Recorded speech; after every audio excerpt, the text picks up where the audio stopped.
Welcome to Wall Street Confidential, an episode today of digging into the media. Jim Cramer has some issues right now with how, and I include myself in this, interpreting economic data points and trying to see how the Fed will move next. When I was a reporter, I always was constant, really, and even covering economics, which I did at one point in my career, cognizant of the so-called day book. It's like, okay, today the CPI comes out, tomorrow the housing starts come out, and then retail sales come out.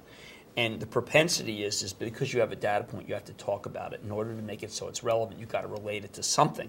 And what we relate everything to is what the Fed will do next. And we'll get a piece of data, unemployment claims, and it'll show that there are fewer people looking for unemployment. So then we'll say that raises the chance that the Fed won't act. And then we'll get a CPI that's low, and we'll say, wow, well, you know what, the Fed could act. Now they have the cover, or we'll see an oil future go down a lot and say that gives the Fed room to move. But mostly what, off the oil inventories, mostly what you have to do as a reporter, and I completely respect the process, is report on these things because they come out and then relate them, which is your job. What I am saying is that the whole construct of that as a way to gauge the Fed is completely illegitimate, and I rely that on somewhat empirically. On October 3rd of 1998, the Federal Reserve said things were very robust, and they called an emergency meeting a week later. Why? Because they act on crisis. 1990, they act on crisis. 9/11, they act on crisis. They do not act on this data. They do not act on recession fears, and they do not act on inflation fears. They react to panic. Now, you could say, well, Jim, should we just forget all these numbers? No, I'm not saying that. I am just saying that the constant reinterpretation of data and the Fed's moves will drive you crazy. And what really matters is you understand why they move.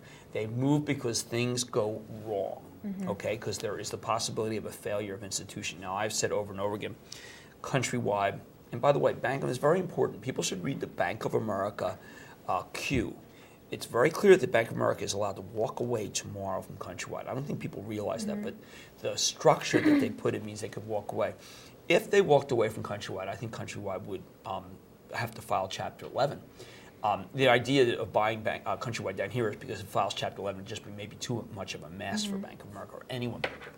And Bank of America may be loath to write down that's preferred.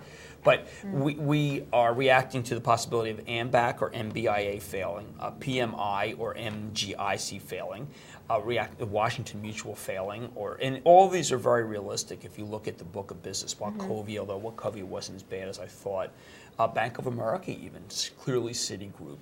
Oddly, Fannie Mae and Freddie Mac in terms of a bailout. If the Fed could avoid a giant bailout of those institutions, which it must, and which is what I've been calling since August for, then I think it has to cut and cut again and cut again, not the CPI and not the housing starts. And I want people to understand that the Fed doesn't do 3/4 of a point cut because of inflation data. As a matter of fact, I was kind of a raucous situation on CNBC saying, look, the Fed put out that they're worried about inflation 10 days ago is obviously wrong.